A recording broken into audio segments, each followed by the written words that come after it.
What it do? Another week, another new episode of Tech File. Mostly NBA this week, but we got a little bit extra we're going to sprinkle in. So buckle up and let's get into it.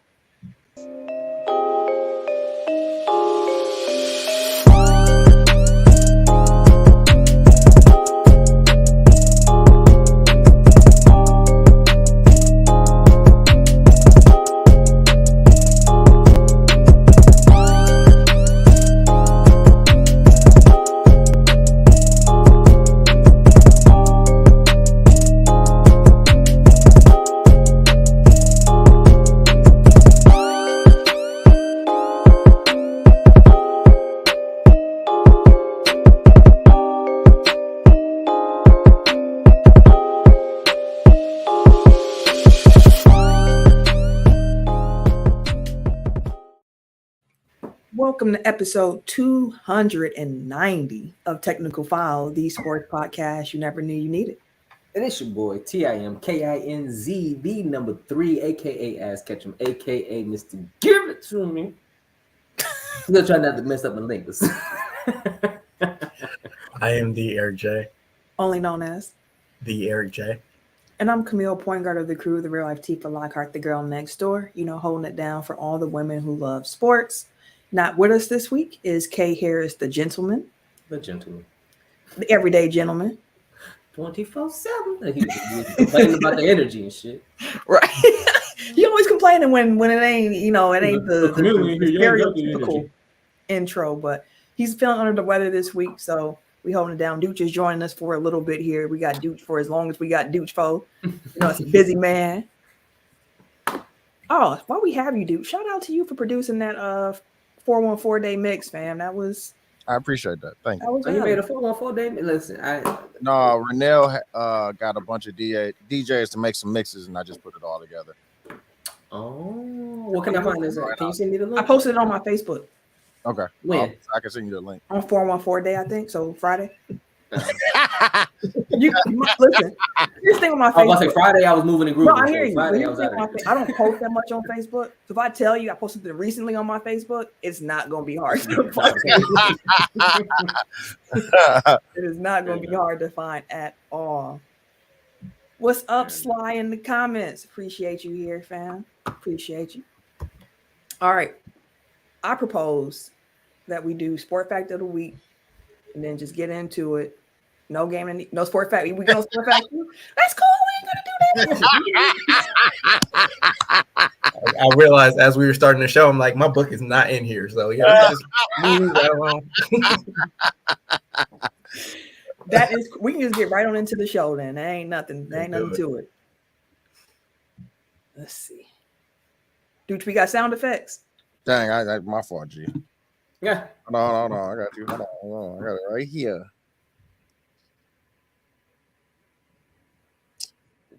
Well, I know one sports fact of the week is that the Sacramento Kings won their first playoff game since 2006.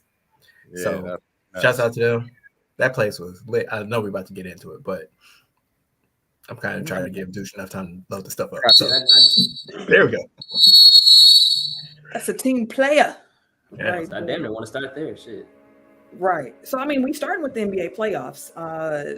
As we know, the series is underway as we record right now. Boston and Atlanta is playing, and New York and Cleveland are playing as we record this podcast. So, if you hear us referring to those series as being, a 1-0 lead or whatever the case may be, understand the timing of which we are recording this week's episode. So, I'm gonna throw it to y'all because here's the truth about the NBA playoffs.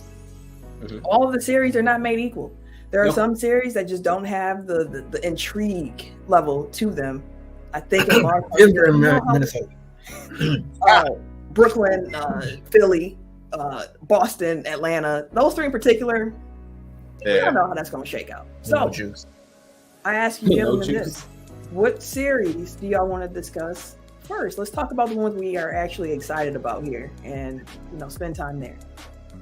Because of certain results on Sunday, I'm gonna start with the one that we already kind of discussed, and we'll go to Sacramento and Golden State because so far that's been the most competitive, most exciting. Like that's the one. like when you combine. Well, first of all, let's set the scene. Sacramento's up 2-0. The Road Warriors, but the atmosphere in Sacramento has been crazy, and like the way that Fox and Thompson and Curry and Monk went shot for shot down the stretch in game one, like it was late as hell, and I was still like glued to my television. Like that was some exciting basketball. Like I really enjoyed that. I think that these two teams, like the style of play for both of them, it's going to be an exciting series throughout. Like I don't know if it'll necessarily be close, but it'll be like exciting, entertaining basketball. Yeah. Like as long as they're playing each other. Then last night's game, man. I don't want to start negative, so I'll say like again, like that was a great game. I did fall asleep on that one because like I was just beat, but I did woke up, saw that there were some antics, but also some great play down the stretch. So again, like that's the one for me that stood out so far. I'm with you on that one, bro. Listen, I have faith in Golden State. I told y'all the motherfucking Kings. And the Warriors will have a problem. Hey, the Warriors will have a problem on the road, is what I said. And that has proven true. Like I highlighted Sly's comments saying he's looking like a prophet for the Kings Warriors round. I know Sly was with you, Tim, on picking Sacramento in this series, but as somebody, me, who picked the Warriors to win it, I didn't expect them to come out and win in Sacramento. Maybe they could split one. And game one, I thought they had a chance. They had the shot to tie it up at the end in overtime. And the truth of it is, like, for as bad as the Road Warriors are, which they have proven to be all season, the craziest thing is, like, they haven't played well in Sacramento, and they've been in both of these games. So you can look at it as being like, okay, well, they need to tweak a couple more things for the Golden State to figure out how to get the wins, but when it comes down to just being completely like having a duh moment where it's like they got to win at home.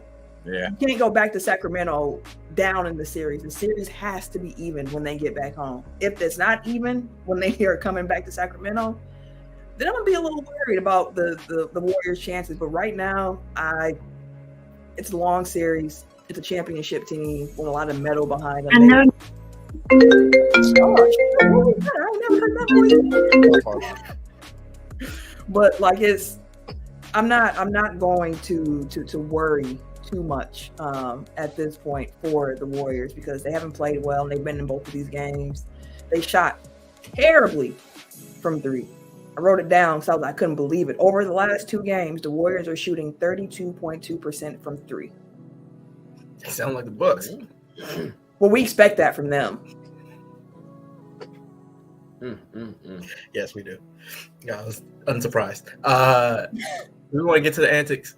Yeah, we can talk about the antics, man. Because Draymond Green decided to curb stomp Domantas Sabonis in his chest. Trying to defend Baylor, bro. And the Drew Hill, tell me what you want.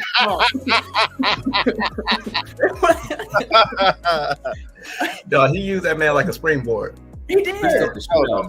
Like he was Mario jumping up to hit the next. Like this man. Listen, the comments around it have been really, really interesting because there's a camp of people who see it's Draymond Green and they're automatically going to be like, well, of course, because it's Draymond Green. Yeah. Then it's this camp that's like, well, Domantas was holding his foot. You better talk about how he was holding his foot first before you talk about the stump. Will you stump the nigga?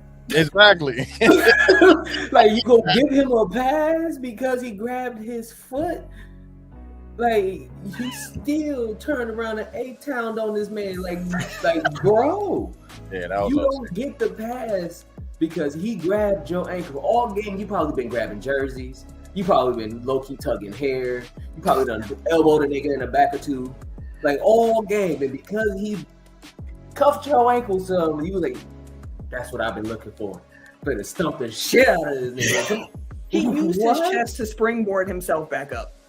And then people try to say, oh, Sabonis was acting. No, nigga, he got stumped in his chest. Yeah. Green ain't no little dude. He's still about 6'8", 6'7", like bro, 200+ pounds. Like goddamn, he's still big. Like shit, he stomped that nigga in the chest. It looked like to me, and then Eric, I know you want to say something. It looked like to me because Sabonis fell. It looked like he was trying to grab his head and protect himself, but as he was going up, he caught his leg was in between where he would go. So then he's holding on for dear life at that moment. Draymond gets pissed because he said he had his leg held in game 1 as well. So he just stomped on him. Nigga, no. Yeah, that's so sick. No. That's too much. No. So yeah, that was one of the points that I was gonna make, was that I saw an alternate angle, and like you can definitely see, like it was just an instant reaction. Like dude was trying to cover up and caught Draymond's leg. Like I don't think he was trying to like break his ankle or do any of that shit. Yeah. Like it was really just wrong place at the wrong time. And the fact that it is Draymond in this situation, it's like you don't get the benefit of the doubt. Like you've done way too much stuff over the course of the last decade. Like year. He kicked Herb Jones in the head like less than a month ago. Yeah. And I blame the NBA and I blame the Warriors because they just keep enabling it. It's like he's a habitual line stepper and nobody ever calls him on his shit until he like goes way overboard. Like even now they're saying like he's unlikely to get suspended for game 3. It's like the man just curb stomped somebody in an NBA game. Like if that's not suspension worthy, like I don't know what is. Like that's yeah. That's probably the crowd. Yelling at the crowd, right, and like egging stuff on after the fact. Like it's not like he showed remorse and not like, oh my bad, I accidentally. Like he tried to play that card after the game where he's like, oh my bad, like I ain't have anywhere else to put my leg. Like bro, nowhere. You could have shook your leg free. Yeah, anywhere else to put your leg. Like that was premeditated and on purpose. Like I don't player, you know how to pivot. That's funny. I ain't had nowhere to put my leg. He absolutely said that. He said like he came down. And then he said that the reason the ref threw him out was because the ref said he stomped too hard. He didn't seem remorseful for making the stump. He said that he got kicked out because he stomped too hard. And then it's funny. He leaked not leaked, but he gave a quote to Mark Spears from ESPN, like, I'm gonna get my ankle x-ray because he grabbed my ankle. Like, oh man. And the thing is, like, everybody makes a joke because it's like Draymond with one tech is like the most, Teflon player in the NBA because they not throwing him out, or like he can get away with murder essentially after he gets that one tech because they don't want to throw him out of the game. And it's the same thing with the suspension. It's like the NBA is going to err on the side of trying to keep their stars in game so that that isn't like so that they aren't affecting the outcome in that way for like really big playoff games, especially like with them, like how crazy gambling is intertwined with the NBA product at this point. Exactly. Like you definitely don't want to get in the way of like fair competition, which I get, but at the same time, you kind of have to have some type of spine, like when it comes to people that try to abuse that system, which Draymond definitely does. Yeah, I mean, we should have known when we saw the video of how he punched Jordan Poole. Like Poole got an interview like that. How is Golden State not tired of that man at this point? Like he cost them we said this when he punched Jordan Poole. He cost them at least 2 titles. One when he punched LeBron in the nuts, and then 2 when he drove Kevin Durant out of town. Like, and now if he were to get suspended for Game 3, like potentially that can cost you a 4th title because I don't know if they can win the game without Draymond against this Kings team. Yeah, it is apparently suspension appears to be unlikely for Draymond. It's most likely going to be a fine for him, in part because Sabonis grabbed his leg to initiate, is what they're saying. But one thing I have been thinking about, what does give me pause, because I mentioned winning in Sacramento. I knew it was going to be hard to win Sacramento. I knew it wasn't going to be a lot of Warriors fans in Sacramento. I knew it was going to be a crazy crowd. They were going to come up amped. But here's one thing I have been looking at. And when we come back next week, they will have already played, let's see. Game 3 is Thursday. Game 4 is Sunday. So when we come back, 4 games will have been done next week. If we come back next week and this series is not 2-2, one thing I've been thinking about watching them in Sacramento, because like, especially with Draymond, where it's like, at times I feel like Draymond is playing Draymond instead of just hooping. So I was sitting there thinking like, I wonder how much of this is them trying to overcompensate because they realize like it ain't the same right now, or how much of it is just like Road Warriors, you know, off to a bad start. That's why I'm like, the next two games are going to tell the story here, because it feels to me at times like they're going through the motion of trying to pretend like just be who they always were, but it's just not hurling the way it normally does. Yeah, it's kind of like Chris Paul sorry, Tim, but it's kind of like Chris Paul, like where the dirtiness factor amps up as they try to compensate for the loss of talent, either ability or athleticism, whatever it is. Like they need to up their edge because like they can't just go out and hoop the way they used to. Mm-hmm. But to your point earlier about the Warriors haven't necessarily played well, like game one, it was really the Malik Monk show. Man, he could, because De'Aaron Fox still ain't shooting well in neither game. Like I think he was like 10 for 24 the other night, and then the first game I think he was like 12 for like 27 or some shit like that. Like they really, as a team, ain't really been shooting well either. Sabonis had a good game the last game. Monk had a good game the game before, but other than that, like everybody else kind of been pitching in to make it that way. So as bad as the Warriors been playing, the Kings ain't been playing that much better as a collective either. So it's like, if they do decide to play better, or if they do go to Golden State and actually play better, or De'Aaron Fox actually have a game where he's actually hella efficient too, like then they may not have a shot against these niggas. In the first game, De'Aaron Fox had almost 40. What was his shooting percent? He shot like what, almost 30 times that game, didn't he? Let's see. Fox. Where you at, Foxy Fox? I did want to say one more thing about the Draymond thing. He was slightly under 50%. He shot 13 to 27. So that's actually a pretty good night. He was 4 and 8 and 3. And then it was Monk, and now outside of that, it really wasn't nobody else, right? Yeah, Sabonis had a bad first game, but he had a nice bounce back game. And then the second game for Fox, he ain't really have a good shooting game. It was like and then Monk didn't have a good shooting game. So it was like, game one they shot lights out, which is part of why they won. And game two, they didn't shoot well. Sacramento didn't shoot well in game two from 3, but they pounded it on the inside, using free throws. So. Novel concept, Milwaukee Bucks.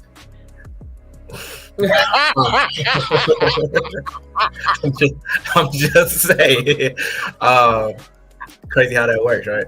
But yeah, like I've been impressed by Sacramento's defense, because obviously like that was the question coming in, was like, you know, we know what their offense can do, but can their defense hold up in the playoff series? And like even all season, I've kind of been under the impression that it's not from a lack of effort, it's not from a lack of like defensive game plan. They just don't have good defensive players. So I guess it's different, because it's like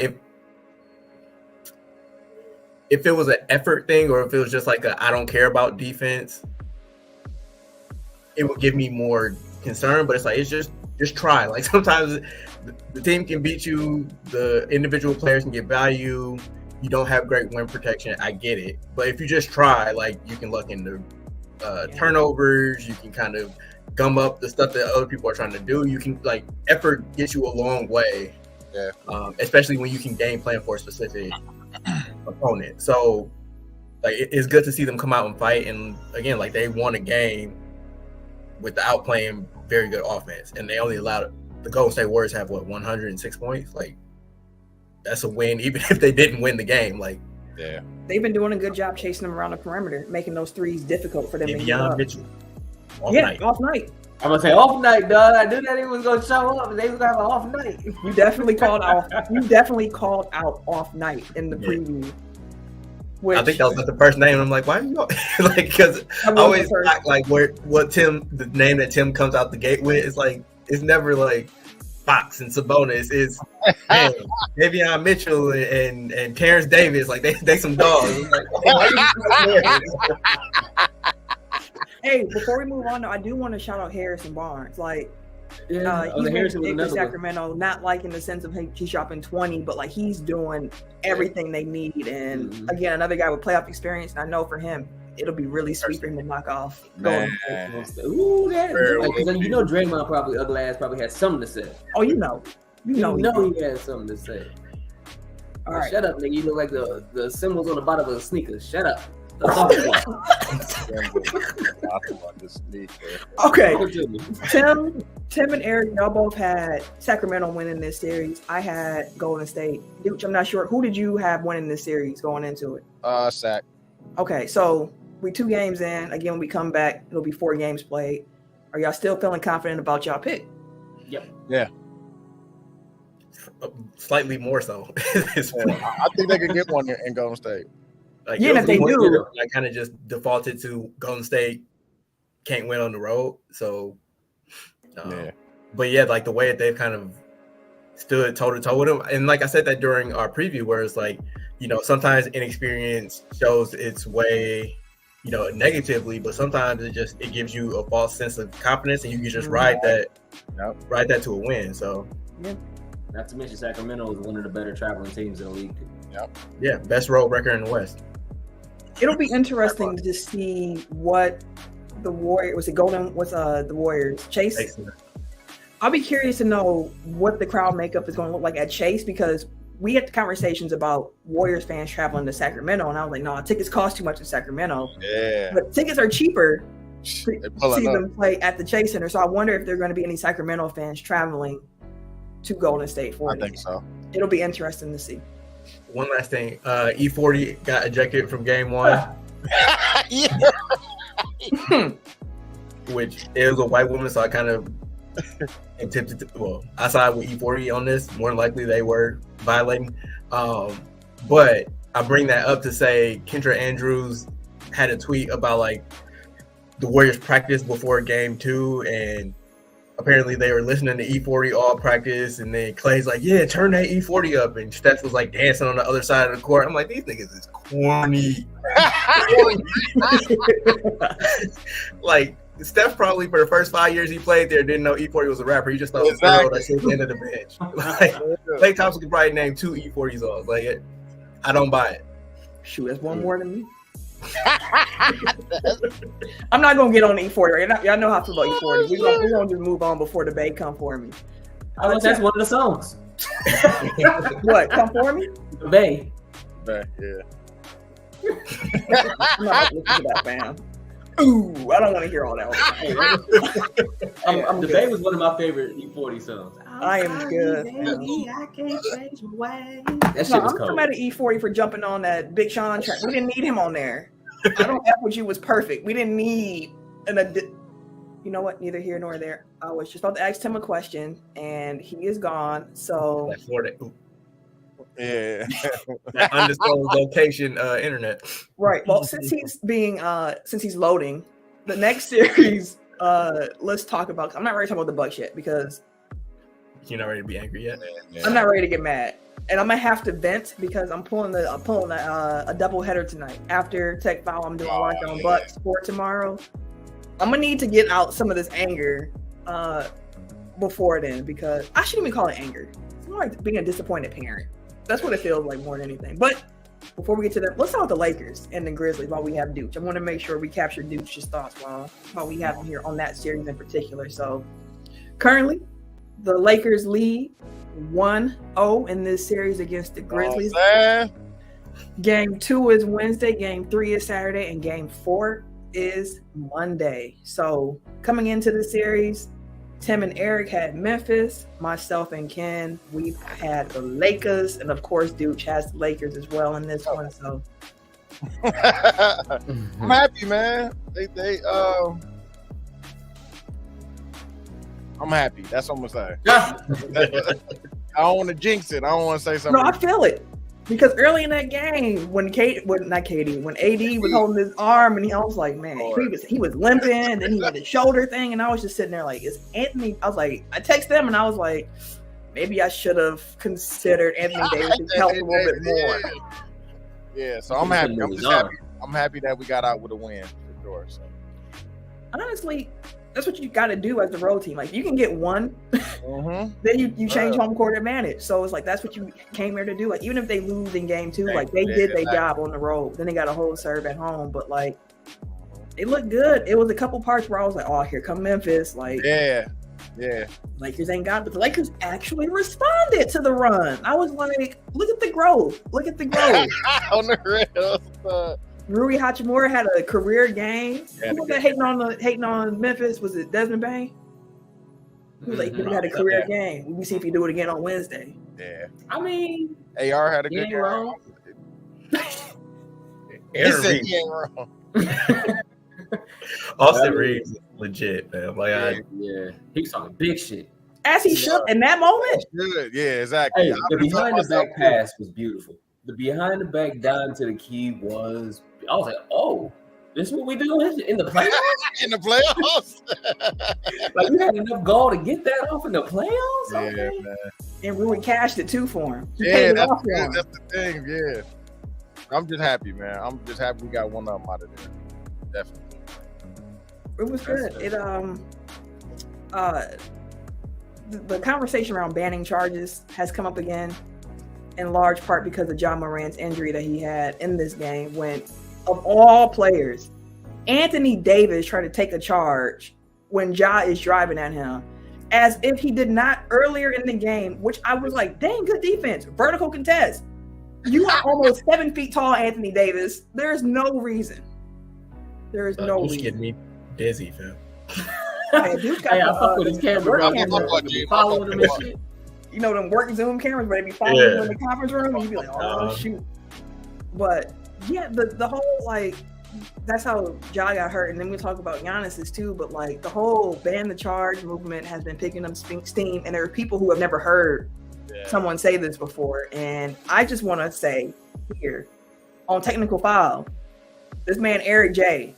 I can't point directly to his box, but that man right there said ban the charge early on in our run. He was the first person I personally heard mention ban the charge, because I remember when we had the conversation on the show and I said, ban the charge? We have Ersan Ilyasova. How do you want to get rid of that?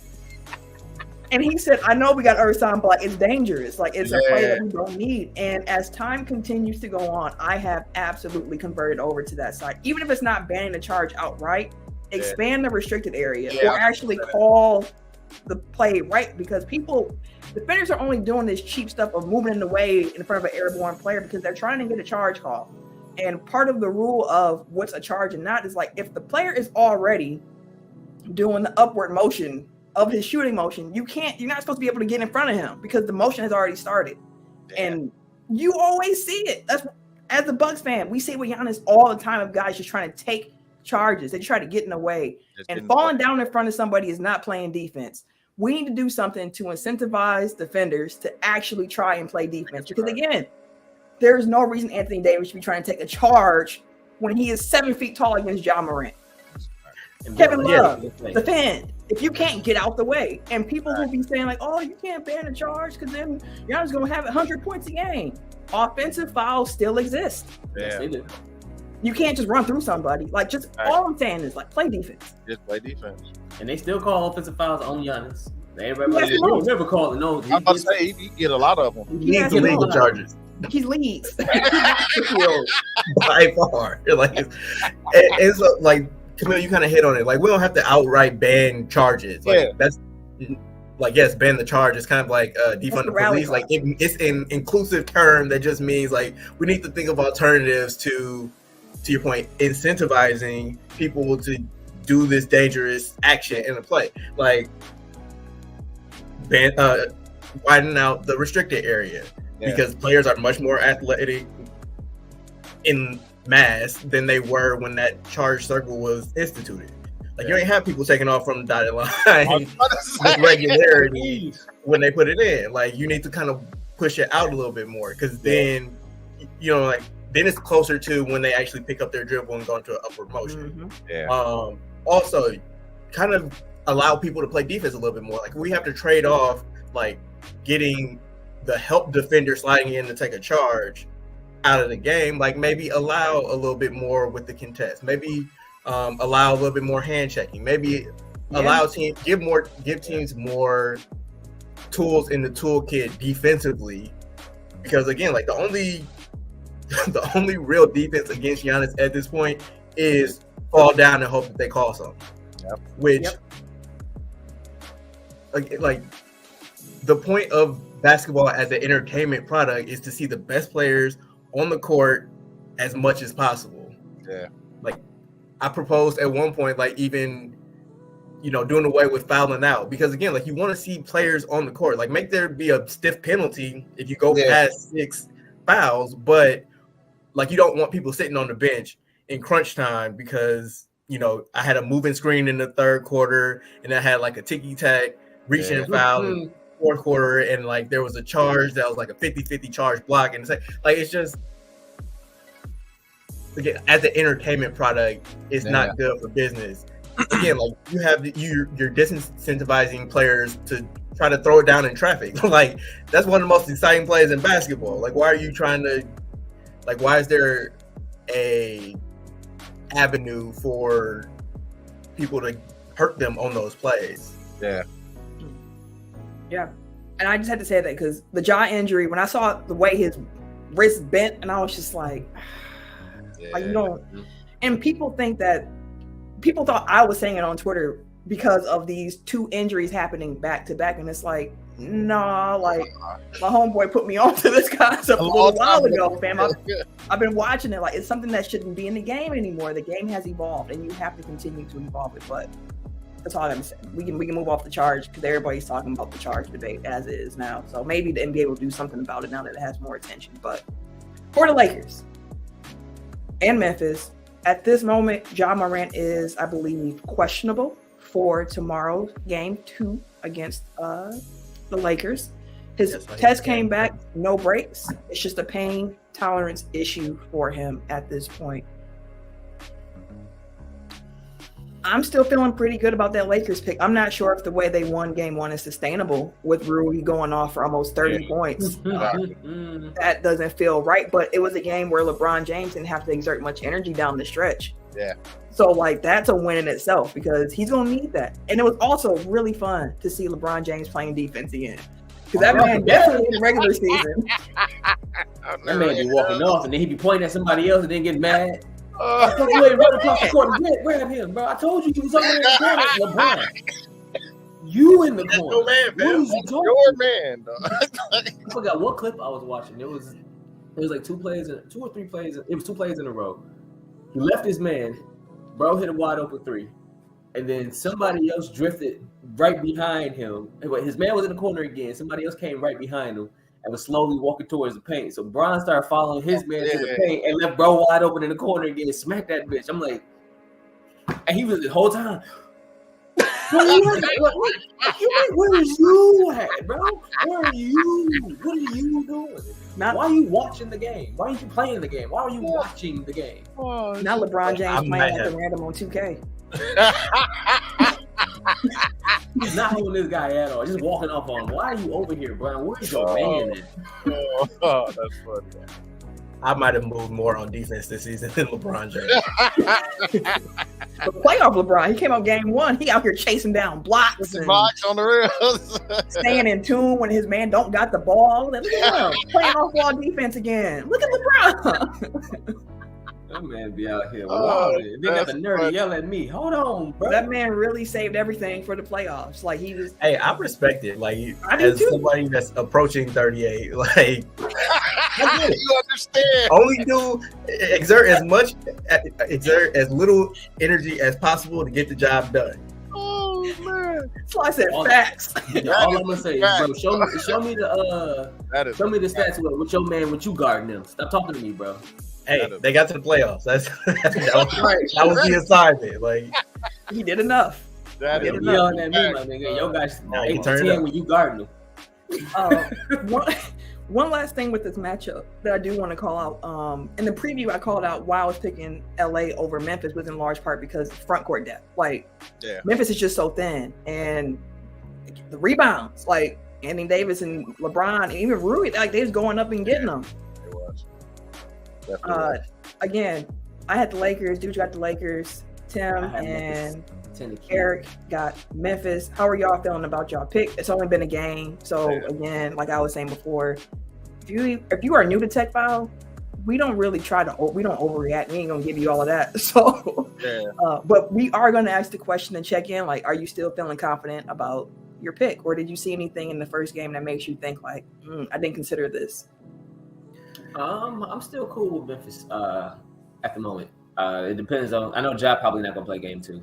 This word like he's I think he aggravated something again today or some shit like that. So he's probably more than likely out game 2. But I think they have enough. They don't have the front court depth, but they got enough. They still got a big ass squad though. Like they got enough wing players and they got enough athleticism and they still got Triple J, now the defensive player of the year. You know, it's wild. Most of the time you see the defensive player of the year, they start getting cooked in the playoffs. like it'd be wild as shit. Well, Marcus Smart didn't get cut. He just flopped more. Marcus Smart was flopping and leaving niggas wide open in the finals. I was gonna say Steph kind of got him in the finals. Yeah, like, hey, Marcus started getting cooked in the playoffs. Man, Steph Curry gonna do that. I was about to say that's Steph. That's a hard cover. Y'all saw the clip with J.R. Smith. I was just about to say that, yeah. How Delly almost died trying to hold him back in 2015. You know what? I wanted to see the clip, I didn't. But then De'Aaron Fox started. I was just gonna say, and he was like, "Hey, he wasn't wrong. He wasn't lying at all, bro." Yeah. Like I hear you, truly, but you're gonna have to. Everybody kind of got to live up to those joints, bro. So yeah, we'll see. We'll see. Right, I'll be back, y'all. All right. Yeah. Full disclosure, I went to the Bucks game on Sunday and we went to dinner right before, so I missed most of the Lakers game. So I really don't have a feel. Like I watched the highlights, but that doesn't really tell a full story. Honestly, most of these series were kind of a coin flip for me. Like it is a very, aside from the ones that aren't close at all, like the rest of them are pretty much coin flips for me. Like they're evenly matched, and this was one of those ones to me that was kind of like I can see it going either way, and I still feel that way. Obviously, Ja getting hurt kind of makes a difference, but to Camille's point, like AD gonna get knocked up, knocked up at some point. So it'll probably even out eventually. Not gonna like I'm not trying to wish injury on him, but like just being realistic about and I feel you on that. I'm still feeling good about the Lakers pick at the moment. They have given me nothing to be like. They won on the road, like that's what you try to do. So as of now, I'm still feeling pretty good about that pick. Tim, what series do you want to discuss next? Do y'all want to go into the Bucks series? Because I'm about to say this Clipper series versus the Suns. I already. You was gone when you said like you didn't want to get to that one yet. So. Yeah, I mean, because I watched that. I was ended up watching a lot of that Clippers game. And dang, so you're gonna have me be the one to bring the Bucks in, huh? Hey, I mean, shit, that's your forte, anyways. How about this, Camille? When you're ready to talk about the Bucks, we can talk about the Bucks. Until then, we'll follow your lead. Well, here's the thing: we're running out of series to talk about because 3 of them we don't care about. We've already talked about 2. If we go Clippers, Suns, the only other one that could possibly be talked about before Bucks, Miami is Cleveland and New York. And dang, Cleveland. Yeah, Cleveland up 17. Yeah, I just saw Cleveland went on an 18-4 run. So.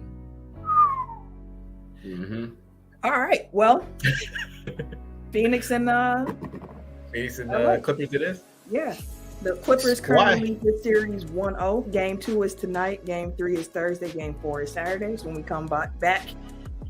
Game 5, if necessary, would be the upcoming game for us coming into the series. Tim was the sole that said the Clippers got it. Yeah, really? I was the only one? You was the only one. Me, Eric, and Ken all went with the Suns. So, Tim, you said you watched this first game. Give us your thoughts. How you feeling about the series? Anything that stood out to you? So on and so forth. Russ is coming with a vengeance. That motherfucker was... And he keeps the energy, like he keeps the same energy across the board every game, whether it's good or bad. You go get 110 from Russ. And the way he was trying to play KD is like, nah, I got something. Nah, bro, I'm on your bumper, fam, all game. You ran past me. Oh, that's okay. Pope, ball free. You lost that turnover. Oh, let me get that block real quick. I'm gonna run full speed up the court. It's like no, Russ was everywhere game 1, and then Kawhi he low key was looking like Toronto Kawhi. He was getting the bounce. He's playing the defense. Like he took up KD a lot. Can I say something real quick that I didn't realize? I do not like Kawhi's shooting motion. No, His jumper is not pleasant to my eyes. It's great. It looked like he be concentrating. He be cashing it. He be cashing it. He had a pull up 3 attempt, and I was like, ugh, like and smack that motherfucker. Offended your sensibilities. Didn't look good at all. But go ahead, Tim. I just had to say that before I forgot. And even with that ugly ass shot, he shoot like Draymond look. But the way that shot be falling though, bro, that motherfucker, like, I don't know how he be doing that shit. But then he turn around and then he'll turn around and take up KD. Like I said, if it wasn't him, it was motherfucking Didn't they start with Eric Gordon on KD? Covington. Eric Gordon was up there every night. I think he started on KD, if I remember correctly, in game 1. Which was like, oh, interesting. But he's a big, like, he's little, but he's stout. Little, but strong as hell. He got long arms. But the way that they played the switch, it was like whoever was like Kawhi would start on Ayton. So then when they come up for the pick or the screen or whatever like that, he switched on to KD. So I'm like, that's smart as shit. Like, so it may not seem like he guarded him initially, but he always ended up or around him or Booker. And then Russ was just, I mean, Chris Paul out here being dirty and shit still. Like, he had an offensive foul during the game where he was just, he already blew by Terrence Mann, but absolutely no reason. Motherfucker put the elbow up, boom, running it. Oh, God damn, bro, come on. I'm like, I don't like this dirty shit, bro. I really don't. Like, I love the mess, but I don't like the dirty. I really don't. But he's just, this team, the Clippers squad, I feel like have enough defense, and Kawhi, as of right now, Kawhi, Norman Powell, Terrence Mann are enough firepower for them to do their thing. Zubac is big as shit. He just out-rebounding motherfuckers. Norman Powell by himself outscored the Suns bench in game 1. And Norman Powell is different, bro. That sounds surprising. Suns bench is ass. It's terrible. It's terrible. But Norman Powell has always been like a low-key like shit. When the Toronto played the Bucks, Norman Powell was lighting our full ass up. Norman Powell, renowned butt killer. So like, and he should have been on the squad. That's probably, it's just that pent up. But one thing that was interesting too with that matchup is the fact that Phoenix only took 19 threes the entire game. Like, it's like, I know y'all like the mid-range shot, but it was still kind of jarring to see a game in 2023 where a team only attempted 19. Like, Miami Heat took more threes than the Phoenix Suns did. And the Miami can't even shoot them. No, they cut Sunday. I mean, we're going to talk about that. Where did that come from? But, you know, like, there was a point down the stretch where I'm like, now I see why the Clippers gave Kawhi unlimited PTO, because to the LeBron point, he saved it for when he needs it. So, you know, if you can just get to the playoffs, and the fact that they made it to a 5 seed, like, they made it high enough to where, you know, I've always felt like they had a team that was better built for the playoffs than for the regular season, just because, you know, load management, plus, like, they have a lot of guys that can kind of go get their own shot, right? Which is what you need in the playoffs. So, yeah, it still is just the Paul George injury, which we got a little bit more clarity. He's unlikely to come back for this first round series. So what you see is what you get with the Clippers at this point. There's no savior coming, but they have Kawhi. So yeah, he's well rested. Yeah, if he got enough defense and shooting around him, we know Kawhi can just he'll handle everything else. like the fact that Russ. Oh, go ahead. I was just gonna say, like, the fact that Russ pulled a Drew at the end of the game and, like, stripped Book, threw it off his body, and I looked at his stat line. I'm like, he 3 for 17. This really was a Drew Holiday game. Or 3 for 19. 3 for 19. What he finished with, which is like, it's crazy because despite him shooting so poorly, he had a good game. Like, he did everything. Clippers don't win that game without Russell Westbrook in the fourth quarter, which is wild to think about when he shot 3 for 19 from the field. But like, the rebounding, the defense, the effort, the steals, like, Russ, hey, threatening to beat up the money bag douche from the Suns fan. Bro was all in his section too. The NBA is looking into all around for us on Sunday. What'd you say? The NBA is looking into that exchange, which I don't know how much you can. It's a video, like you see what happens. So I did see. I think it was Ty Lue said that the players aren't going to walk that because that's like a shortcut way to get to the court. But the players were apparently. I heard the same thing on Low Post was talking about this a little bit more, which I didn't finish yet. Which I'm kind of happy because I didn't want to hear him talk about the Bucks, but. Apparently, like during the pandemic, a lot of players would go that way because there wasn't no people there and it was just quicker. But now that there are people there, they're reconsidering how many like opposing players take that route to get back to the court. Yeah, I noticed that. So like the Bucks put out this great series called All Access where they kind of have like a behind the scenes. And when they were in the finals, like they were like hour long episodes, but they had stuff in that area and like it was devoid of people, but I always thought it was weird because it was like a cramped ceiling and it seemed like very well furnished, like it didn't seem like the tunnel area of a typical arena, so like it makes more sense that that's kind of a lounge, but also that's weird as hell to have it in a place where players are coming in and out of. Like it's a poorly set up area if there's a chance that opposing players are intermingling with home fans. Like, yeah, that's just asking for trouble. Which you would think that would be something they only do for the home team. Maybe that's just a mindfuck for the opposing team. Like, hey, I gotta go past these fans now, bro. I will say this though, the series we've talked about already, I've been like, yeah, I still feel good about my picks. This is the one. It's only been a game, so the Suns will make adjustments. They're not gonna get swept. I can't see Phoenix getting swept. But this was one where I was like, this one I'm like, I'm actually kind of I picked who I picked. It's already been put in stone. I said it was going to be Phoenix. This one, I was like, I think it might end up going in the Clippers' favor. I was saying, if anybody gonna be able to disrupt some chemistry, it's gonna be a motherfucker Kawhi. And the game started coming on the line and shit like that. And you're like, okay, who am I gonna give it to? Like he over there guarding Book, but then I don't know if I catch that motherfucker. He gonna bring his ass over this way. And if it ain't him, it's Covington. And if it ain't Covington, it's man. If it ain't him, it's like they got enough. They got enough to really disrupt some things. And Chris Paul.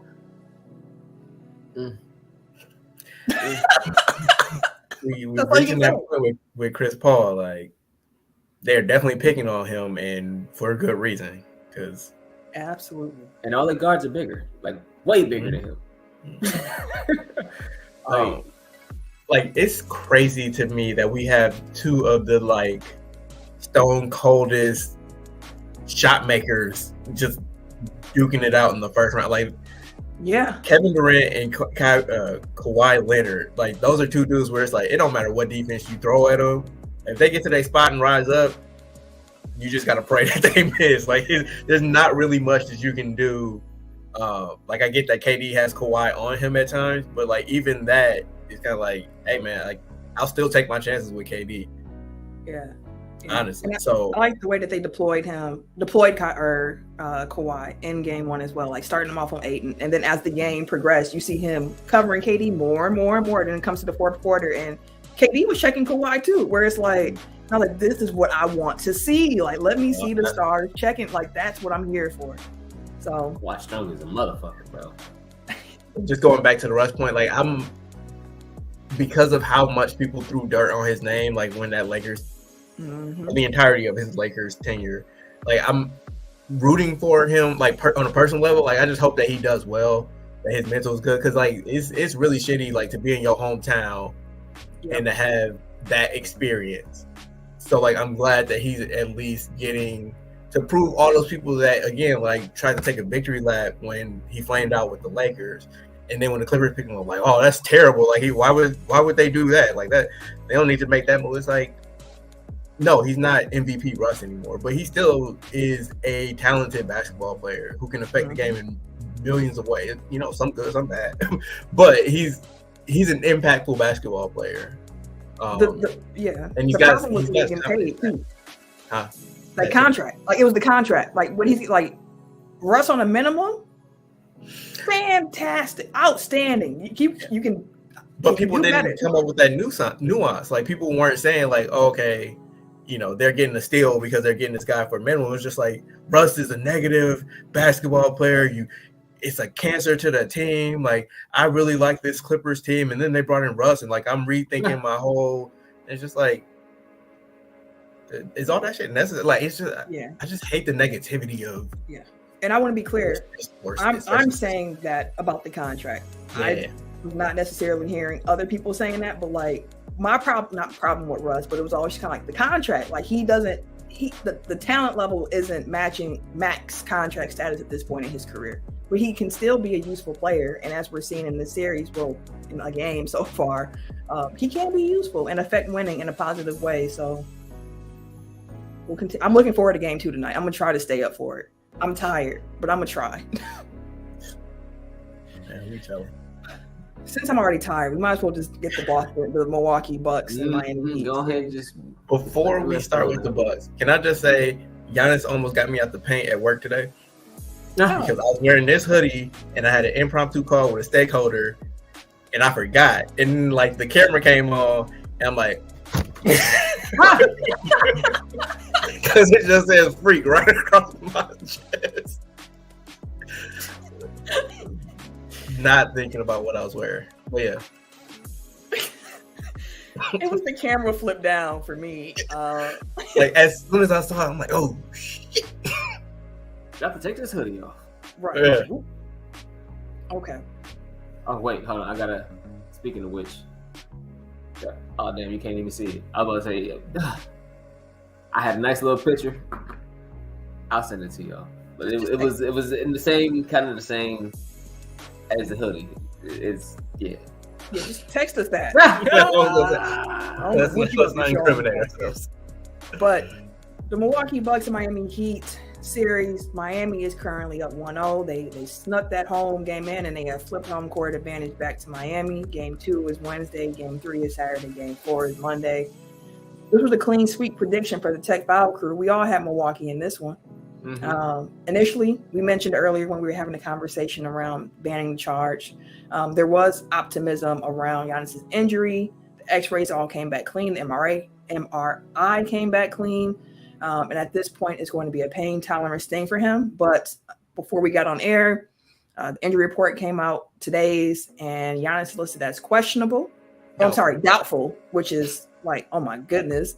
And Wes Matthews is out. And I was like, no, Wes is someone who we actually like. That's one of the guys who actually showed he can play in this series in game 1. So Bucks got blown out in game 1, even before Giannis got hurt. The argument's always, when you have so much time off, is it going to be rust or rhythm? And the Bucks came out real rusty. They were not looking good. They took 20 more 3-pointers than Miami did in this game, and Miami still made more of them. We couldn't buy them. I'm saying it again. The Miami Heat took 20 less 3-pointers total than the Milwaukee Bucks, and they still made more. Cash in that motherfucker. Most of the shots they gave up were open. A lot of overhelping again from the Bucks. A lot of reverting back to how they were playing a couple years ago. Even the way they covered Bam, where I was like, this is the same coverage we saw in the playoff series for Bam back in 2021 when we swept the Miami Heat. They gave Bam that shot. Said, go ahead, shoot that midi all you want to. You ain't got it, boss. And in game 1, he said, I've been working. If you're going to give it to me, I'm going to take it. I got it this time around. Everything was way too easy for Jimmy Butler. They came out with Drew on Jimmy when we know Giannis is a great defender for Jimmy, just off top. That was confusing to me from the beginning, but then Giannis gets hurt. So again, that throws a lot of different things haywire for them. It was too easy for Jimmy. I don't want to see Joe Ingles on Jimmy Butler. I don't want to see Chris Middleton on Jimmy Butler. I don't want to see Grayson Allen on Jimmy Butler. Like, Drew? Okay, sure, we can do that. Wes was good on him. Jay Crowder was getting cooked. There was one play where Jay guessed the wrong way that Jimmy was about to, and Jimmy just took off. And I was like, oh no! But he guessed the wrong way after he took the step. Like, Jimmy already took the step in the direction. Jay took a step back and still went the wrong way. I was like, God damn, man, where's you going? Where's you going? And like they were talking shit to each other like the entire game. Like that was kind of a game in between. There was a game within the game, and I'm like, bro, how are you talking right now? Like he is lighting your ass up. That's just because that's just friendship right there. Which that's how they were teammates, and how they've been like their entirety of their careers. So like I get it, but also, reroute some of that energy into your play because I'm jumping at that damn pump fake at the 3-point line, bro. Against Jimmy, boy, I was pissed when I saw it. I said, that's the shot you want to give him. They did go that under like 4 or 5 times. Go under. Him and Chris was jumping at that shit. I'm like, when Chris jumped at the pump fake 3, I said, boy, did you not read the scouting report? This is Jimmy Butler. Play.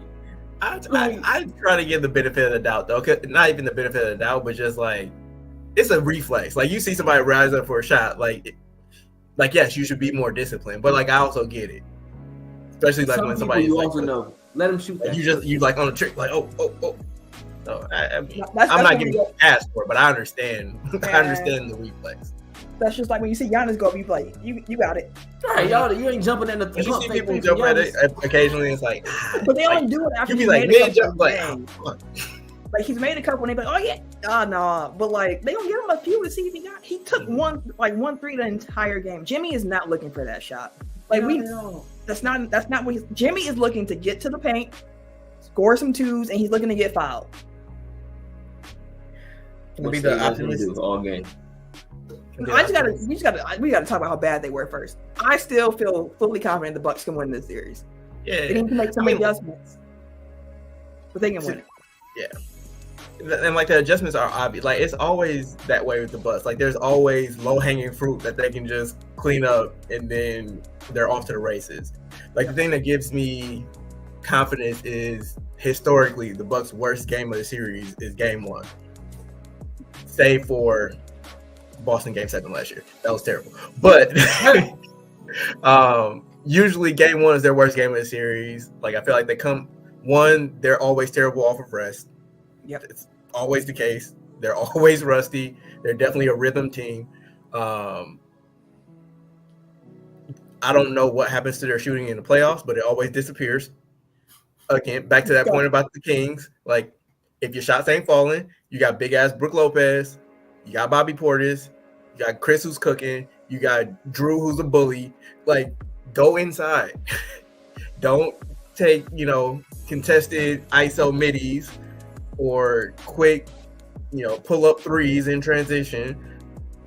Pound the paint. Like, yes, Bam is a great interior defender, but he ain't the biggest dude in the world. No. And they have no other size outside of Bam Adebayo. Like, that's it. And Kevin Love. Kevin Love is the cone. So yes. I saw that was an old episode title when I forget who Tim was talking about on defense. He kept going, he's a cone. And that's how I feel about Kevin Love, which is why I was like another, charge taker, because that's all he got in this game right now. Like, whatever. And Kyle Lowry on the same team. Oh boy, they was falling all over the damn place. So like this isn't at all a reaction to Game 1, and it doesn't make me worried about the rest of the series. But can I just say, the Bucks' reward for getting the top seed is a team that was actually the 7th best record in the East that just dropped the first game of the play-in. Like, how the fuck did Boston get an easier first round opponent? Like, I've seen people propose, top seed gets to pick their opponent,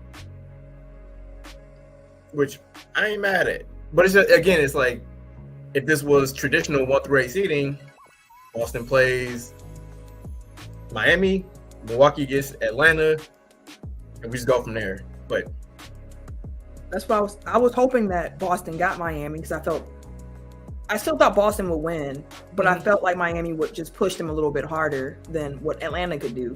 And that's what we're seeing with the Bucks too. It's like, it's not necessarily that I'm afraid of them losing. It's going to be a tough physical ass series for no fucking reason. Like, it's just annoying more than anything.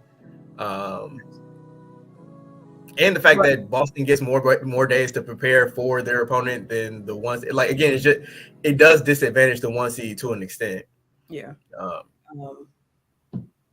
last thing about just game one complaints, and Eric touched on it already, but if Max Strus is on Brook Lopez, give Brook Lopez the ball. Let him eat.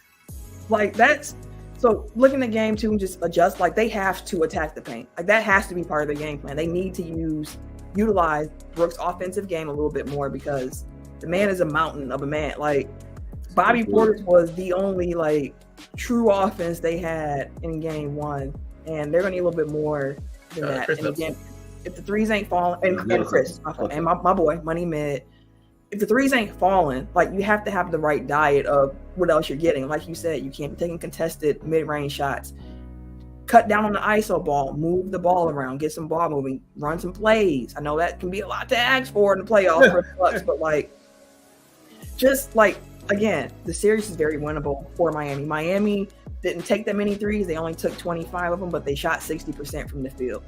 Most of the threes they gave up were open looks for Miami, in part because like they're over helping, they're leaving corners because they want to hit, like they're showing on the strong side. Where it's like you don't have to do that. Like tighten up the drop defense a little bit. You see where they're trying to get their shots, so Brook has to come up a little bit more on Bam, just a little bit. You know, not even that much more, but just a little bit because he was just a little too slow being able to get his hand up to contest the shot super meaningfully against Bam. You do that. Play some defense. You can't give what's Miami bottom 5 offense in the league. You can't let them score 130 on you. Like the Bucks calling card is their defense. So like even if the threes ain't falling for the Bucks, which they didn't do during their championship run, the reason why they got that championship is because they play some defense. And I know that not having Giannis there affects things, but there are still enough defensive pieces on this team that they should be able to make it difficult for Miami. Put Project Pat in. I mean, with West being out, like more than likely he's back in the rotation. He's gonna have to. And like the Bucks are definitely like a math problem team where everything that they do is kind of like probability and play to the averages and regression to the mean and all that stuff.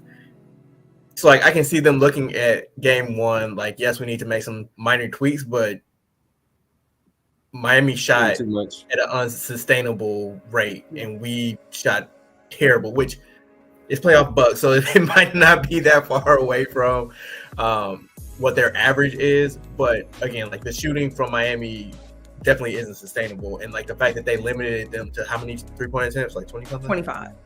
Yeah, like that's a good number. And like 20 of them were open though.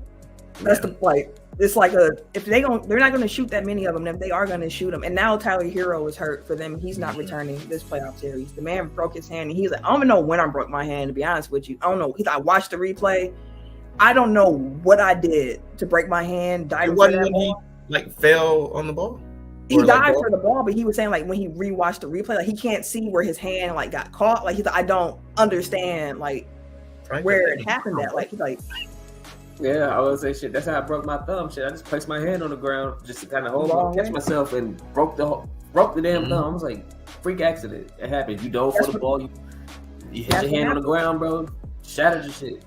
And now real quick, with Tyler Hero out, that changes their rotation as well. So who's gonna come in now? Duncan Robinson. Another guy who you can attack defensively. Is he gonna be Victor Oladipo? That ain't the same Vic. It could be Vic. Vic has been he's been terrible offensively. He's not. You can leave him in the corner somewhere and go guard everybody else. They probably felt that way about Gabe Vincent and what the fuck he did. But Gabe Vincent is different. Gabe Vincent. I feel like Gabe Vincent and Caleb Martin, like they're not Bucks killers, but they definitely play a lot better against the Bucks than they do as like their baseline average. Yeah. But yeah, like Caleb Martin turns into fucking Kyle Korver when he plays against the Bucks. I'm not overly worried, like especially if Giannis plays tomorrow. Like even having him out there like 60-70% is better than not in this instance. So hopefully he's able to go. Hopefully he doesn't further aggravate whatever's going on. And that's why it was important to get that game one, because like even after he went out, like I'll feel a lot better about game two. But this is now a must win. Like you got to win this game. You can't go to Miami down. No way. You can't. Like then I would be worried. But like as of right now, it's kind of like Miami was in the rhythm. They played well down the stretch against Chicago in that play-in game. Bucks were off for a week. They came out exactly how I anticipated that they would, which is broke as fuck in the first quarter, and then Giannis gets hurt, so it kind of throws things off. But yeah, knock on wood, I still feel the same level of confidence that I had going into the series, because I always chalk up the game one kind of like that's a toss-up. That's fair. So I'm still feeling good that the Bucks can win this series. Again, if they lose game two, I'm gonna start having questions about them, like I was talking about with the Warriors, where it's like, are we just going through some motions right now? Like, what exactly is going on here right now? Oh yeah, I had one more thing, because when you brought up like less of the ISO, Chris cooked. I'm not taking anything away from Chris whatsoever. But also, like, when you have Joe Ingles and Brook Lopez on the court together, like, maybe throw them a couple of pick and roll possessions. Because, like, otherwise, like, you're not maximizing their value. Like, you just got Brook standing in the corner, and you got Joe standing off as a spacer. It's like, okay, cool. But, like, if you're just doing that just to go one-on-one against Jimmy Butler, like, it's kind of not smart offense.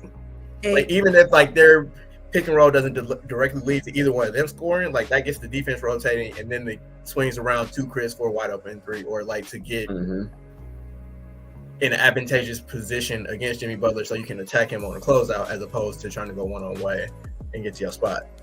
Facts. Ball movement is important. It's important to get the defense scrambling and trying to rotate over and all that stuff, because that gives you the most advantageous shot. So, like, it's just common sense. And again, Miami's little. Get in the paint. So game two was tomorrow. I think it's at 8:00. I'm like, why is this game coming so late? Again, yeah, I'm getting old, but I'm fine with that, because we're in the central time zone. A game starting at 8:00 for what? Why? And Tim been on the East Coast. I don't know how you watch any game. Boy, motherfucking games. I was like, and this is the one time I was like, you know what? The West Coast really got an advantage, bro, because all their games don't start no later than about 8:00. Bro, when I was in San Francisco, like, that was love. Like, it would be like 4:00 and it's basketball. I'm like, yeah, I'm set for the night. Like, I don't want to go nowhere. Go straight home and the game on. Meanwhile, this shit here, bro. Yeah. Watching these damn games at 10:00, and I'm like, oh, I gotta. All right. We got 4 more series. And again, as I mentioned, 3 of them we're probably not going to spend that much time on. But Cleveland and New York, as we mentioned, game 2 is happening right now as we speak. Predictions for the Tech File crew with the series. Let me rewind. New York is leading the series currently 1-0. Tim, myself, and Ken all had Cleveland. Eric had New York in this series. Josh Hart twisted his ankle in game 1, but I believe he is available tonight and playing. So, again, that's just another pain tolerance thing for him and playing through that. And Josh Hart was critical for the Suns, or not for the Suns, for the Knicks in game 1. And not critical in the sense of like how, Julius Randle and Jalen Brunson come out and do their thing, but like the man had, I think, 18 and 10 in game 1. Like, he was eating up the boards. Josh Hart's the kind of dude I would love for him to play for my team, because he just does all the little stuff and he doesn't complain about it. He is a garbage man in the best of ways. He got 2 and 2 right now, 17 minutes. He got what and what? 2 and 2. That sounds about right. And 17 minutes, bro. A negative 21, worse on the team. So, not a great game for Josh Hart. But, like, I agree with everything you just said. Like, Josh Hart was huge in game 1. I like the fit that he has with New York. Like, he's a winning basketball player. So, like, him being even compromised is, is a big loss for the Knicks. But I think on the show last week, I picked the Cavs. But that was before Julius Randle came back. I think that was the only thing holding me back really from New York. I did not realize how good New York's offense was. Yeah. Like, I think I just took it for granted that, it's a Tibbs team. They're winning with defense, gritty, toughness, and a bunch of isolation and scoring. But, like, no, they're like, Brunson has transformed that team. Like, he was getting buckets. Like, that's him and Donovan Mitchell. That's gonna be fun this series.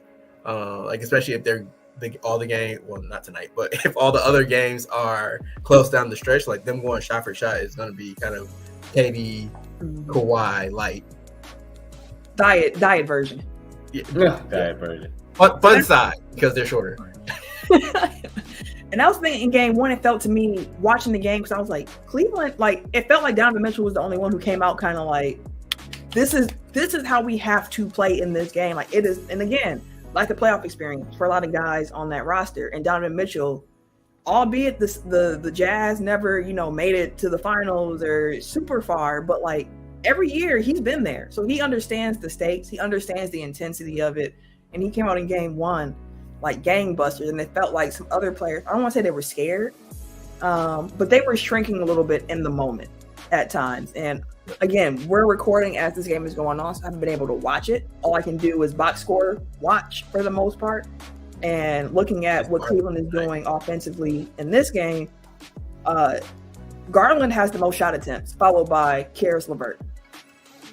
And then it's followed by Evan Mobley, and then Donovan Mitchell.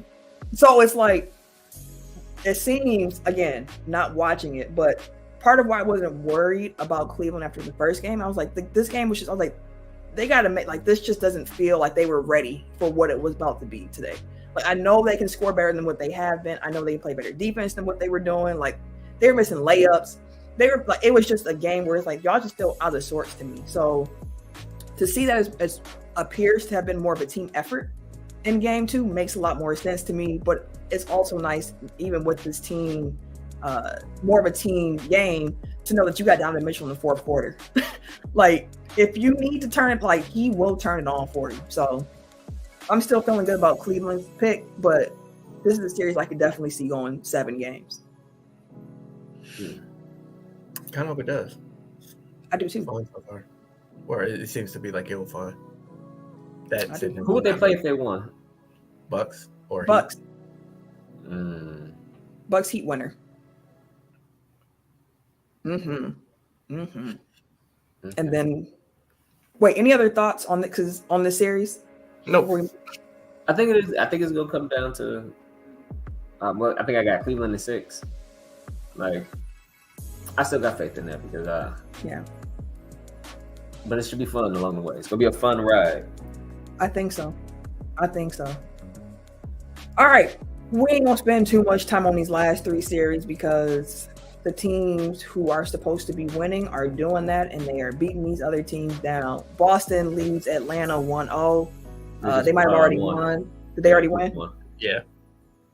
Or at least it's close to it. The game just ended. It was like 119 to 106. Boston has a 2-0 lead on the Hawks. Philly has a 2-0 lead on the Nets. And Denver has a 1-0 lead. Game 2 was tonight on Minnesota. What was funny to me about the Minnesota one, Karl-Anthony Towns came out after the game and he was like, it felt like they knew all our plays. Like, they knew everything we were doing. And I believe it was KCP on Denver, and he was like, we absolutely knew all their plays. That is accurate. I mean, these two teams are so intertwined. Like, so many players either came from Minnesota and went to Denver, or came from Denver and went to Minnesota. Like, they old GM. Minnesota's new GM used to be the GM of Denver. Like, there's a lot of cross-pollination there. So that doesn't surprise me. I feel like Jokic always eats up Gobert. So I think it's just a bad matchup for. I can't say. I just don't think Minnesota's good, personally. I mean, again, they lost Naz Reid before the season ended, which was a big blow to them. He's having a career year for them. Mm-hmm. And then, what's his name, punched the wall. Jaden McDaniels. Like, it just, things started working, like, they were playing really well, and then things went wrong really quick. And then they were able to find their way into the playoffs through the play-in because the Thunder just didn't have the size to keep up with them. And here they are, getting ready to be swept. So yeah, they are getting ready to get swept. I mean, honestly, if Josh Giddey doesn't have the game of his life against the Pelicans, like, I think the Pelicans would have beat them in that second play-in game because they matched up a lot better against them. Probably. But, single elimination, that's what you run the risk. Exactly. I don't think we mentioned Zion having a whole dunk contest, but he wasn't ready to play in the warm up. You know what? If he feels that his body is not ready, I don't know what you can say. Like same thing with like Ben Simmons, where it's like if he's telling you like my body ain't ready, you can't force nobody to go and hoop. Ben also wasn't out there in the layup line throwing down 360 dunks and shit. I know Ben wasn't, but I'm just saying, like, if someone, like, you only take their word, especially when it's like your cornerstone franchise piece. So it's weird vibes there because I feel like the GM came out and said like we never cleared him to play in the first place, and kind of hinted at it being a conditioning issue. So like the hamstring might be sound, but like if his conditioning isn't up to snuff, like there's definitely the chance of re-aggravation. So, and EJ's comments about like everybody needs to come back and really dedicate themselves, and we need to play together, and like a lot of it felt like veiled shots at Zion specifically. So I don't know what's going on there, but the gumbo ain't gumboing. Ain't the jambalaya ain't. Well, the jambalaya is probably lying right now in New Orleans because some ain't Erling right all the way. Well, yeah. So here's a question: would you do a trade? I don't know if it'd be straight up or not. I may have to add another player. Zion for Trae Young. Hell no. Wait, as who? As New Orleans? No, not a chance. I mean, because to be fair, Zion really hasn't, like, he's come back and played, but he hasn't given you many games over the last couple of years. Trae will be there, but Trae disappears. Yeah. I for one still got BI though. Prefer to not be in the Trae Young business, so I would take the upshot of Zion pulling it together and being healthy, kind of like how Embiid was, where he missed the first couple of years of his career, seemed kind of injury prone. Now he's probably the MVP, and it's been pretty much healthy the last couple of years. Like I'd much rather bet on that talent because Trae Young, to me, doesn't play a winning brand of basketball. Like he hasn't learned. His teammates seem to not like him that much. His coaches seem to always have issues with him. I think there was a anonymous player poll on The Athletic today, and Trae Young was voted either the most overrated player or like one of the most overrated players by his peers. He's has all the talent in the world offensively, but like if it's not a talent that other players want to play with, like that kind of dooms your, like it caps your franchise. I can see that. So like if Trae comes in and is like your second star, like maybe that'll work, but like I'm not building my team around Trae Young. I'm definitely not giving up Zion Williamson to find out if he's a franchise player or not. Plus, the defense is atrocious. Like, no, it was like I don't know if you have to add more pieces. I mean, probably would to get Zion, but like I was still thinking like, well, you still got Ingram there, so he wouldn't. I guess you would have to convince him that he's not the one on that squad. He would be the two. But it was just something that I had kind of thought of because of Zion's unavailability and Trae Young's and people's like you said, desire to pretty much not want to play with him like that. Maybe a change of scenery would help the both of them. Trae needs to grow up. I mean, both of them do, but Trae especially needs to grow up basketball wise. Like, he's been catered to, it seems like, this is his entire career. And like you see where that's leading you. So like he has to take some responsibility and be a leader. Like if you're the best player, you kind of got to be a leader by default. Yeah. And he ain't leading nowhere. That's fair. All right, we got a couple more pieces here.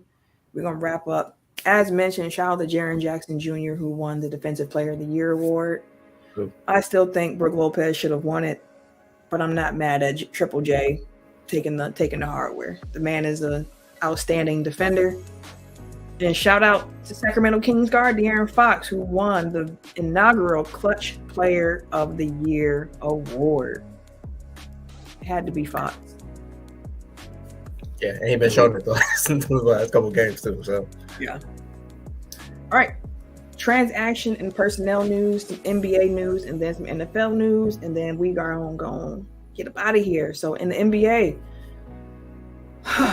they're suspending Charlotte Hornets forward Miles Bridges for 30 games, with 20 games considered already served.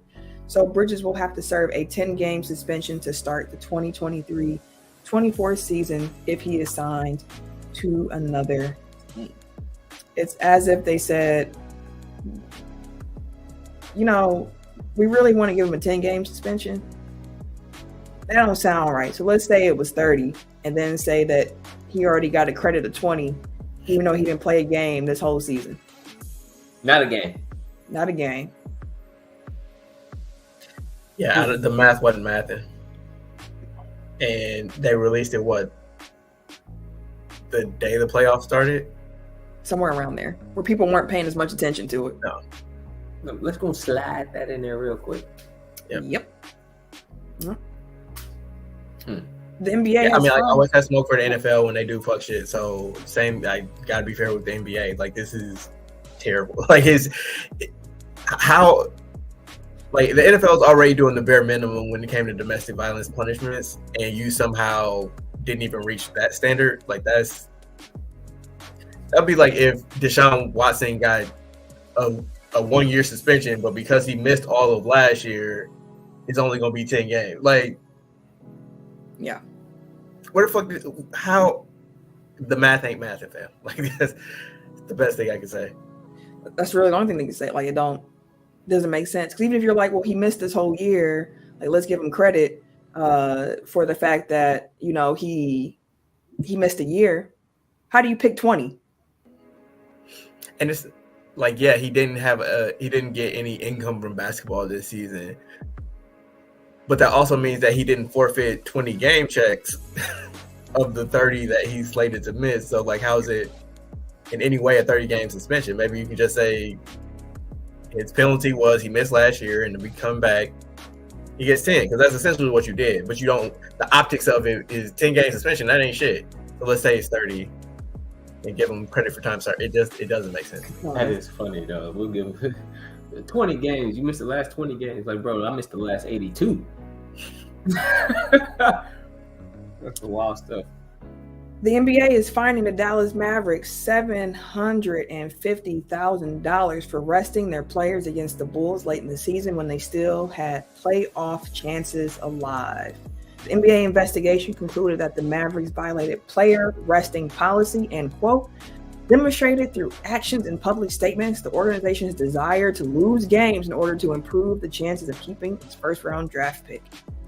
The Dallas Mavericks' decision to restrict key players from fully participating in an elimination game last Friday against Chicago undermined the integrity of our sport, and the Mavericks' actions failed our fans and our league, end quote.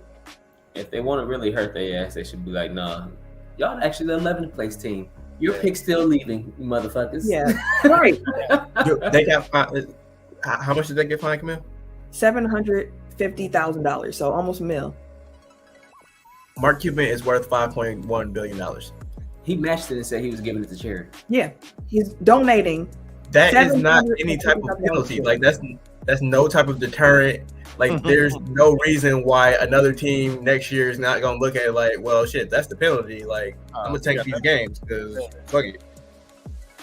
So it's lip service to make it seem like you're doing something when in reality it's a slap on the wrist. It's the same shit as Miles Bridges. Like, same thing. You want to look like we're doing something, but we're not really. Yeah. Going back to the thing about Luka and his suspension for going over the technical limit, or Draymond and all the fuck shit that he's done and not getting penalized for it. It's like David Stern was a tyrant to certain degrees. He was definitely like a problematic leader for the NBA in certain regards. But when it came to discipline, like, he ruled the league in a way that didn't undermine the integrity of the league. And Adam Silver is a complete opposite. He's the parent that gives you a Benny. If I tell you don't do it again, you won't, right? No. Not even the Benny. Like he's the parent that will be at your murder trial talking about, well, he's a good boy. He can never do this. All the evidence pointing to the opposite. Not my son. It was somebody like something. Just be a stronger leader, fam. That's the thing, because he's the players commissioner. Yeah, because think about his tenure. Like his very first piece of business was the Donald Sterling business with the Clippers. Yeah. That was his very first chance to make a disciplinary statement, and he did by making Sterling sell the team. And then after that, he kind of went back to being like, okay, I'm the fun parent. Like, David Stern was the bad cop. I'm good cop. Yeah. But that's just the way, and that's part of what you get when you have a person who is more player focused in that way. Like, you can't do that and be a tyrant with discipline, because then the image doesn't connect no more. So like David Stern, for all his faults, if you want to call it a good thing that came from it, his discipline, that's part of what comes from being a tyrant, because you're gonna rule how you rule. But when you're trying to be like Adam Silver and like appealing to people and being the player's guy and the good cop, discipline's not gonna hit the same. I feel like Adam Silver is skated because of the Sterling thing for like 5 years. Like I just bought him like 5 years of goodwill. He just was like, all right. And time's ticking. Yeah. Time is ticking. And speaking of time ticking, Mark Larsley, one of the co-owners of Milwaukee Bucks, his time was up.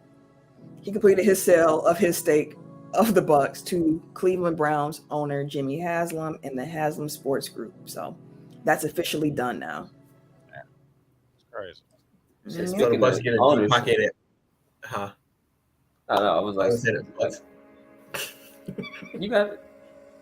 I was saying the Bucks get a deep pocketed owner when they start imposing deeper penalties for spending more money. Like that was the only good upside of bringing Haslam in as an owner, that he was willing to spend, and now you lose all avenues towards like improving your team if you spend over a certain amount. So it kind of left you guys at the wrong time. Because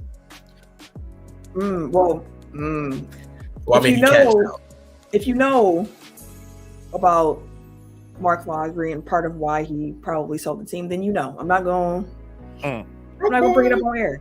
But if three of y'all don't know, I can tell y'all when we get off the air. But I'm not going to say it on air.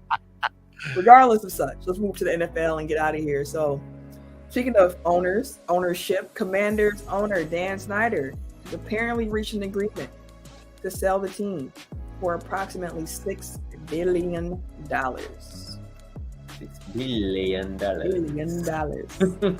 After he purchased the team for, I believe, $800 million. So, man. Yeah, bro. I come up. But everybody all excited and stuff like that. So he's a terrible owner. Yeah, he is. He had to go. He was doing all kind of dirty, freaky shit. Like, no, he had to go. Dirty, freaky shit. Yeah, he was. He was terrible. He had to go. So I understand. Eric, does that mean you'll pick the Washington football team to win some games with Dan Snyder out the building? Sure.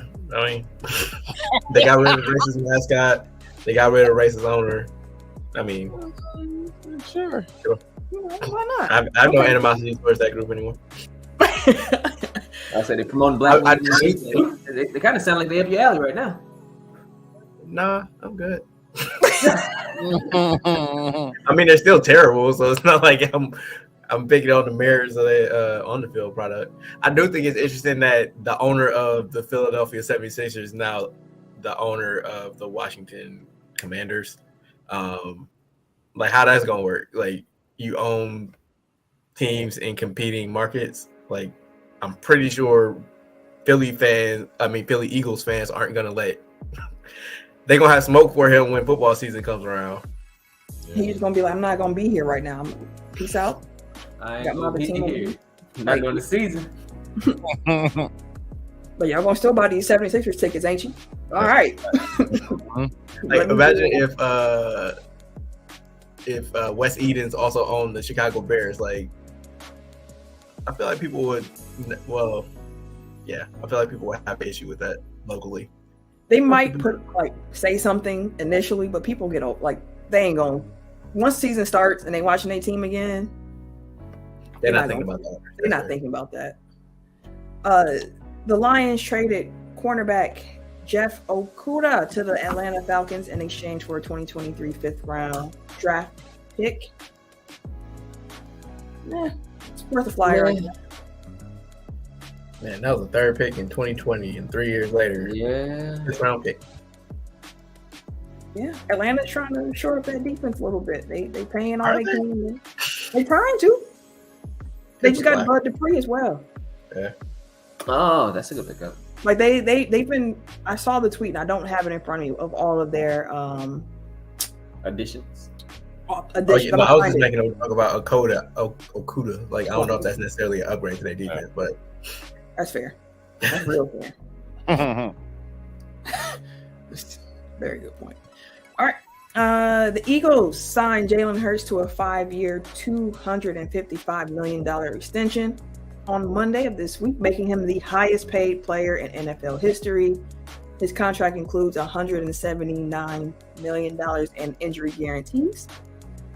He is also the first Eagles player to have a no-trade clause in their contract. He also just he just had surgery too on his ankle to remove some equipment that they had in there for when he was hurt in 2018. Oh. So he just had his ankle surgery.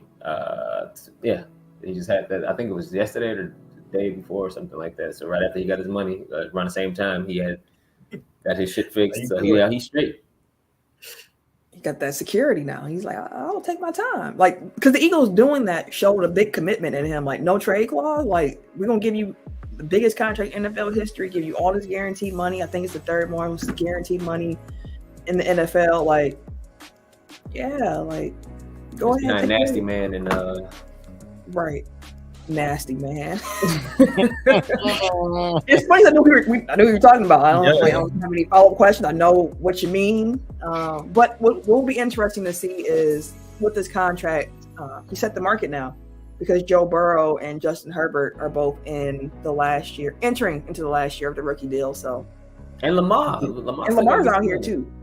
Did Danny Dimes, did he get his new deal, or is he still kind of up in there? No, he got his new deal because Saquon not signing the tag. That's right. They signed him over Saquon. Yeah, he's like, nah, I'm not playing on that damn tag. Y'all got me fucked up. I ain't signing nothing.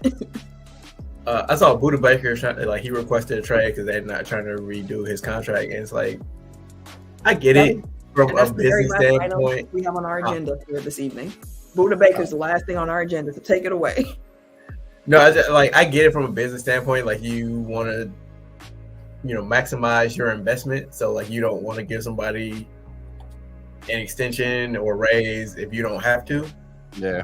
But if you're not going to pay the man, let him go and get paid somewhere else. Like, that, to me, like, that just engenders ill will. Like, why would I want to come back to a place that knows that they're underpaying me, isn't willing to give me a new deal, and also isn't willing to let me go out and get a new deal? Like, I get he has no recourse, so he has to, but I'll be on the first thing smoking. Like, once I am free, it's kind of like Gordon Hayward with Utah. Like, they lowballed him.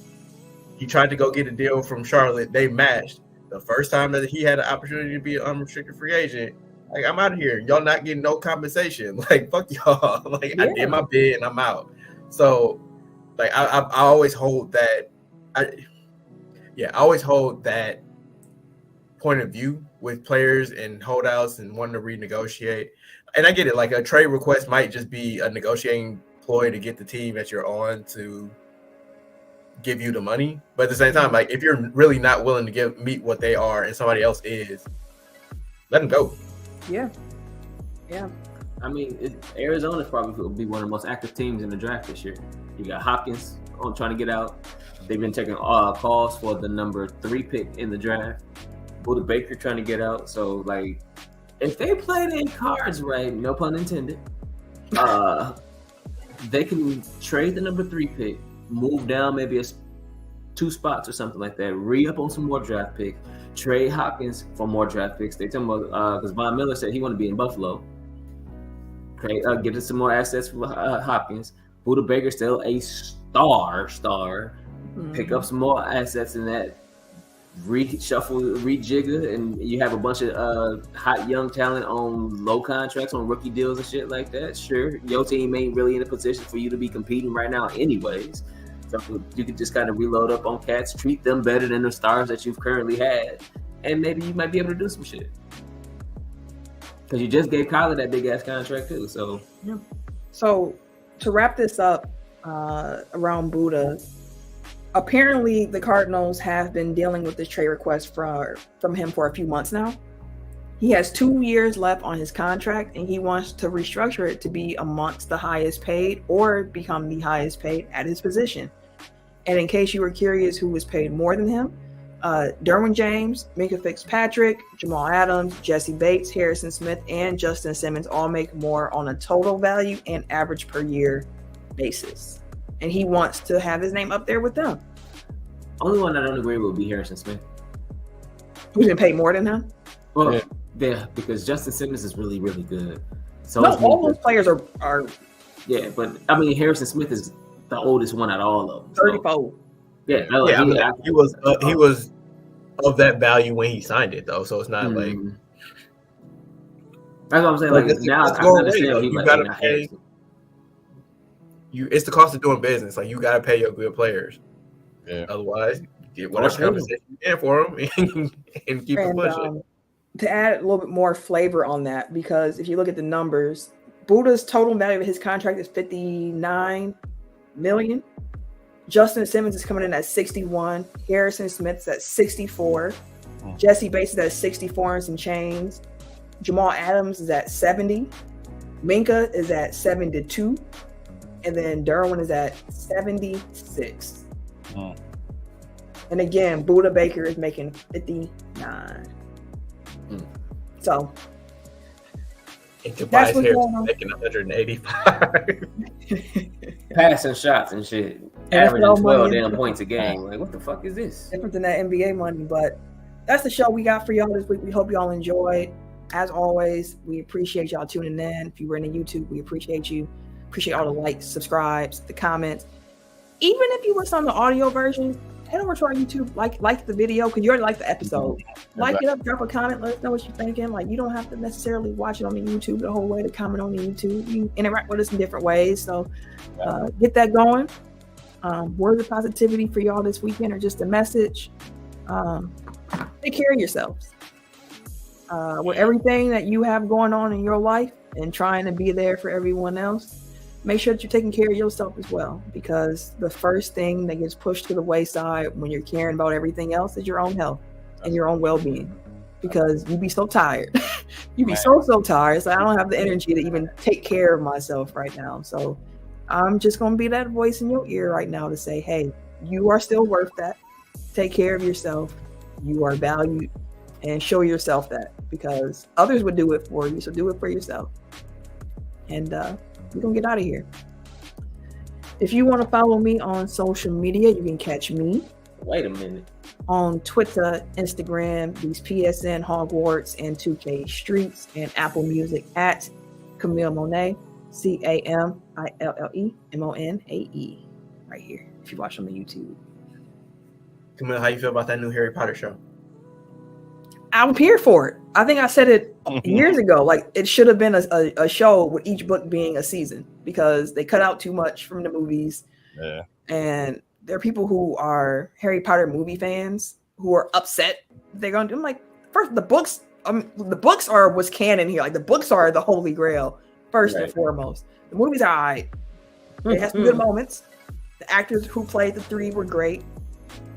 I can go on and on about this, so don't get me started. But all I'm gonna say is, in the show, I hope they portray Ron closer to who he was in the book, which made him seem a lot more of a loyal, dedicated friend who actually gave them something, instead of how the movie version was him always being scared and saying slick stuff about Hermione and all that other stuff. So damn near useless.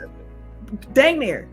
But I will say, I'm with Ron about them spiders because in Hogwarts Legacy, there's a couple of times you got to go in these caves and it's like the big spiders. I have never been so scared playing a game since Resident Evil. Like, terrifying. And then when you kill the spiders with fire, they run around and squeal. And I'm like, oh, this is too realistic. It's too much happening with these giant spiders. So, yeah. That's all I gotta say on that one. I still contend it should have been an animated series, but I'm here for it. At Bucksburner on Twitter. That's all you get. That's all you get. You got something, Dooch? Oh, and I'm Dooch. No, I ain't got nothing.